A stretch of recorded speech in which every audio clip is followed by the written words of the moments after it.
Assalamualaikum warahmatullahi taala wabarakatuh. Apa khabar semua rakan-rakan saya yang berada di Malaysia, Indonesia, Brunei, insya-Allah semuanya baik-baik dan juga sihat-sihat semua. Baik. Ada something yang saya dapat banyak pertanyaan berkenaan dengan dominant break. Alright. Dan ada yang bertanya kenapa saya menggunakan dominant break dan kenapa ianya begitu powerful untuk dijadikan sebagai indication untuk sesuatu perubahan market selain daripada CB, base dan sebagainya. Now, basically-nya begini. Sangat rugilah kalau kita tidak mengetahui benda ni, sedangkan benda ni sebenarnya sangat mudah untuk membuat duit seumpama ABC. Namun teori atau psikologinya begini. Saya suka menggunakan dominant break. Kenapa? Sebab dominant break ini adalah merupakan suatu situasi. Okey, saya tulis dulu dominant break. Kerana dominant break ini merupakan satu situasi ketika market berada dalam keadaan sleeping, ya, keadaan sleeping ataupun sideways. So biasanya keadaan sideways ni dia akan meletup, ya. Bila dia berada dalam situasi sideways yang lama, dia akan meletup, dan ini akan menyebabkan berlaku satu pergerakan yang besar. Okay, now sekarang ni saya bagi dulu dia punya situasi diagram, which is dalam kondisi dominant break. Okay, kita letak seperti ini. Alright. Untuk bagi dia, ini bukan persoalan untuk membuat penarikan fiber, ya. Kalau penarikan fiber saya menggunakan body. Namun untuk melihat breakout ataupun melihat engulf ke apa ke whatsoever, of course kebanyakan daripada kita akan menggunakan shadow, dan saya juga tidak terkecuali untuk melihat. Namun saya akan meletakkan situasi market ini sekurang-kurangnya 3 batang candle. Itu adalah syarat yang paling minimal, which is 3 batang candle. Which is kalau kata ada shadow kat sini pun dia tak berlaku breakout lah. Okay, ini tidak dikira sebagai breakout, sekadar shadow. So saya perlukan paling kurang 3 batang candle. So this is normal untuk melihat breakout, which is 3 batang candle. Dan perlu diingat bahawasanya dominant ni dia ada dua fungsi, which is satu adalah merupakan continuation dan satu lagi adalah reversal. So kita tulis kat di sini, which is dia adalah continuation dan satu lagi adalah merupakan reversal. Alright. So setengah orang dia suka menggunakan engulf. So engulf ini dalam keadaan one to one break. Saya tak berapa suka. Ya, saya tak berapa suka. Kerana apa? Kerana dia tidak memberikan sifat meletup itu. So biasanya dia tak boleh pergi jauh lah. Biasanya dia tak boleh pergi jauh, melainkan ada berlaku breakout dan sebagainya. Right? So kalau kita lihat dalam situasi sekarang ini, alright. Saya suka situasi market yang kalau boleh dia bersilih ganti di dalam ini. Dia bersilih ganti sebelum pada dia nak berlaku breakout. Okay, dia bersilih ganti dan finally dia break. Ini lagi bagus. Right? Dia lagi bagus, menyebabkan berlaku sideways yang lama dan berlaku satu breakout yang meletup.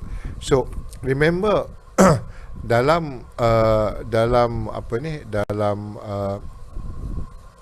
menggunakan kaedah dominant, dia ada dua, which is continuation dan juga reversal. Sebagai contoh, saya melihat begini. Sebagai contoh, sebagai contoh, ini adalah merupakan situasi yang baik untuk dijadikan sebagai reversal. Kenapa? kerana kita melihat di bawah sini candle merah dipecahkan oleh candle hijau, bermaksud merah sudah pun di breakout oleh hijau. So, dan di dalam sini ada lebih daripada 1, 2 dan 3. Minimal 3 lah, kalau lebih bagi bagus. So, ini bila kita akan layer dalam body ni. Kita akan layer dalam body. Ya, yeah? So remember, dan kita akan buat penarikan Fibonacci base pada breakout di kawasan body untuk mendapatkan 161, 261 lah. Okey. Fibo kita tolak tepi dulu. Now, kadang-kadang bila kita melihat market ini berlaku satu inggah, kita boleh nampak dia berlaku inggah. Saya tak berapa suka inggah sebab dia tak ada pressure di dalam tu untuk berlaku meletup. Tapi kenapa dia turun? So, untuk itu kalau kita ada dekat H1, kita boleh tengok dekat 15 minit. Apakah dia ada dominan yang lebih daripada 3 batang. Now, untuk kita melihat situasi market, right? So, mari kita lihat bagaimana dia bergerak. So, daripada sini, okey, ini saja, yang ini sudah ada dominant break dia. Ya, ada banyak candle di dalam breakout. Ini adalah petanda market dah naik. Dia turun memang untuk membuat buy. That's why this is the power of dominant. This is the power of dominant. Now, kita lihat market ini breakout. Dia naik breakout, di sini pun dia breakout, di sini pun dia berlaku breakout, di sini pun dia berlaku breakout. Always ada breakout. Now, dekat atas sini finally dia tak breakout. Apa yang dia buat? Dia buat shadow saja. Maksudnya bila tidak berlaku breakout, maksud saya open and close, dia tidak berlaku satu momentum untuk naik sebab dia close below daripada high candle yang sebelah. So, ini akan menjadi possible untuk menjadi dominant sekiranya candle yang tidak di breakout ini dipecah oleh candle yang di bawah. So finally dia sudah pecah di sini. Last candle ataupun candle yang tidak dipecah atas ini jadi anchor lah. Ini jadi ibu dia lah. Ini ibu dia sebab di sini tidak mampu pecah, dia turun dan candle ini juga pecah ke bawah. Ini petanda untuk market jatuh selepas berlaku lebih daripada 3 batang candle di dalam dan menyebabkan jatuh-jatuhan yang baik. Ya, dan ini yang saya suka. Saya tak suka one to one break. Kalau tak ada reason kenapa dalam one to one break di higher time frame dan one to one break juga di lower time frame, saya tak suka. Kebetulan one to one break di sini sebenarnya adalah merupakan dominant break di sini juga. Kalau orang mengambil situasi ini adalah inggah, ya, terus jom inggah di sini, jom kita buy. Saya tak suka. Saya tak suka mengambil pendekatan inggah one to one sebab situasi market tidak berada dalam keadaan tidur, ya, dan bila dia tidak ada dalam tidur, dia tak boleh pergi jauh. Tapi kalau dia tidur lama dan dia breakout, itu dia meletup. So kita tengok situasi di sini, ya. So daripada sini kita nampak breakout berlaku dan menyebabkan market naik. Dan di sini juga high, di sini juga berlaku breakout. Kita boleh nampak dia punya close dan open di atas daripada high di sini. Maksudnya ada potensi market masih kena naik. Namun di sini dia sudah tinggal shadow. Maksudnya dia tak break. So bila dia tak break, possible untuk dia menjadi inggah bila mana the same candle ini dipecahkan dan ternyata dia telah dipecahkan. So di manakah dia punya dominan? Dominan dia berada daripada sini sampai sini. Okey, dia berada di antara situ. Dan ini menyebabkan kita boleh ambil layer sell dalam kotak ini dan menyebabkan market ini jatuh. Alright, menyebabkan market ini jatuh. Now, ini adalah benda yang you boleh nampak dia berlaku. Now, daripada sini, seperti yang saya beritahu, berlaku breakout di sini. You boleh nampak breakout di sini. Di sini masih lagi breakout, menunjukkan sifat market nak turun.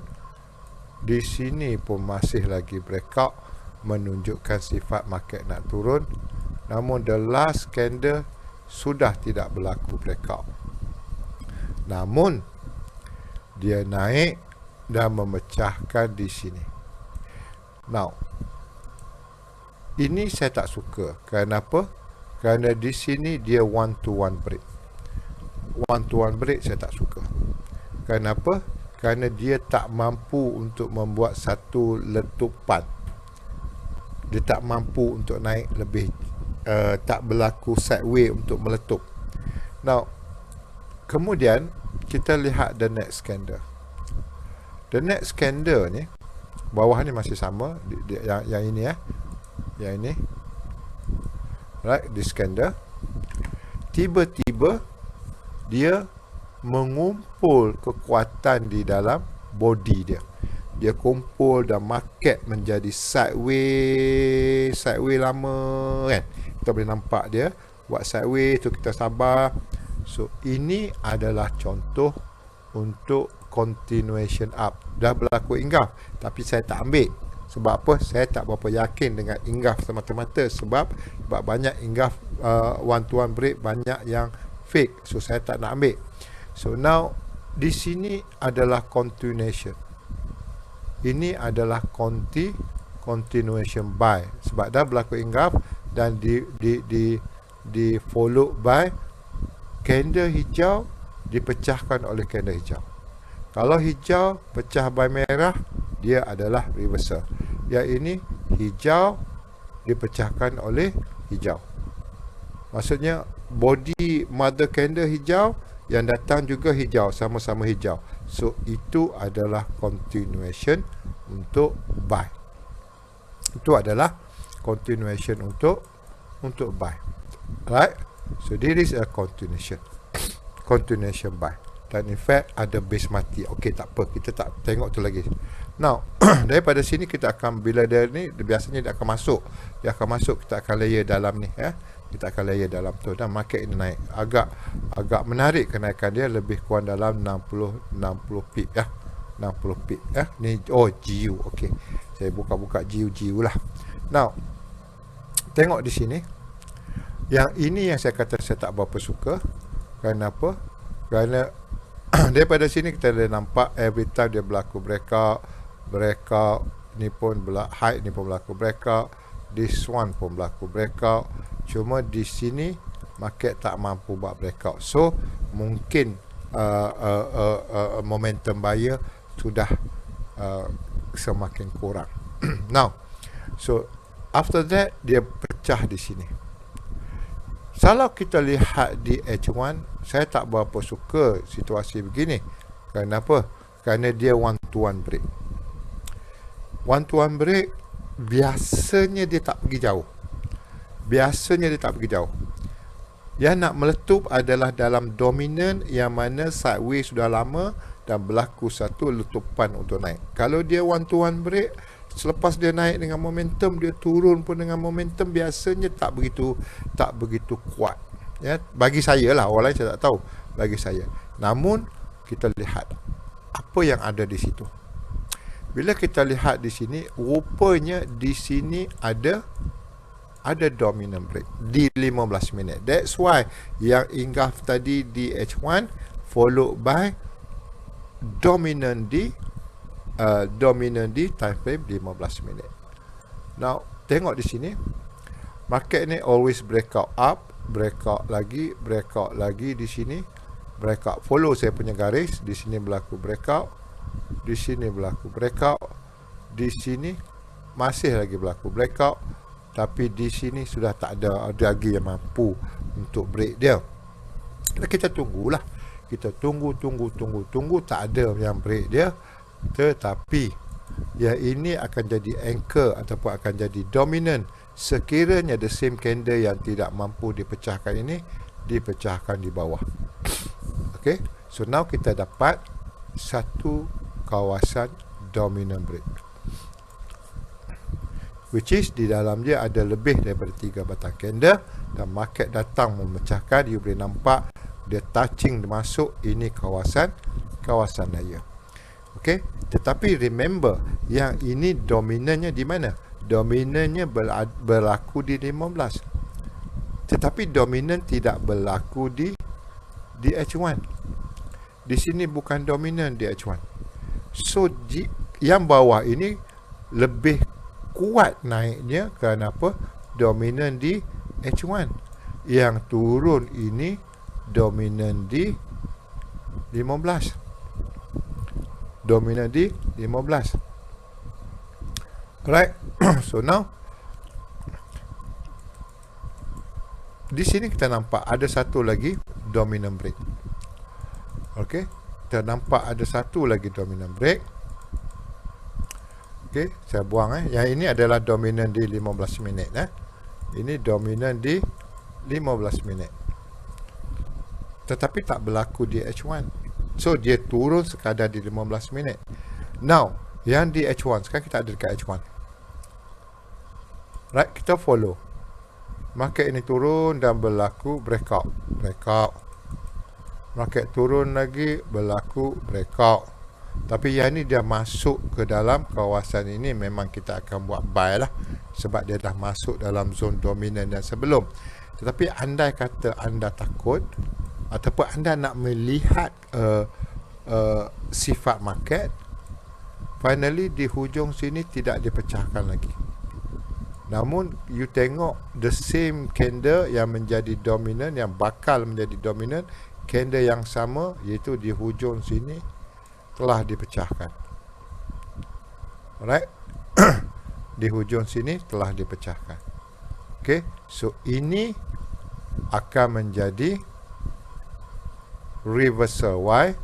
Sebab yang ini merah dipecahkan oleh hijau. So daripada sini sampai ke sini, bawah ni berlaku breakout. You tahu you boleh layer berapa banyak di situ. Sebab apa? Sebab dia dah tidur lama. Lama sangat dia tidur. Kemudian dia meletup. Pump dia meletup lah. Okey, sebab dia dah tidur lama. Namun benda ini, kalau you tengok, dia berlaku di mana? Dia berlaku di, kita ada H1 punya dominant. Dia ada sini, which is continuation. Ini di H1. Alright. So apa kata di H4? Naik kuat sangat, apa kata di H4? Di H4 juga berlaku dominant break. So di sini you boleh nampak breakout di candle, breakout, turun, dan kenaikan ini lebih lagi kerana apa? Kerana dia berlaku dominan di H4. Dia berlaku dominan di H4. Apatah lagi kalau dia berlaku di daily. Cuba kita tengok dekat daily. Ya. Dekat daily juga adalah dominan. Berlaku breakout, last candle di sini berlaku breakout. Di sini tidak ada lagi breakout. In fact dia ada 1, 2, 3 breakout. Nampak yang ini? Dia masuk, dia bagi entry, pump dia naik. Dan ini adalah dominan di daily. Lagi jauh dia punya pergi dia. Right? Sama seperti ini. Right? Sama seperti ini. Last candle yang tidak mampu dibolos adalah di sini. Dia bagi shadow saja. Pump. Yang ni berlaku breakout. Shadow saja. Last kali dia bagi arah sell. Dan you boleh ambil sell untuk turun. So this is the power of dominant. Kalau you mahir ini, boleh buat duit. Alright? Boleh buat duit. Now, Mungkin kali ini untuk sesi ini short video berkenaan dengan the power of dominant setakat ini, sebab ada lagi dominant dalam dominant. Dominant dalam dominant. Itu lagi baik untuk melihat memang market ini memang kuat untuk naik ataupun nak turun. Alright, tunggu next video. Dominant inside dominant. Alright, that's it for today. Jumpa lagi. The power of dominant break. Assalamualaikum.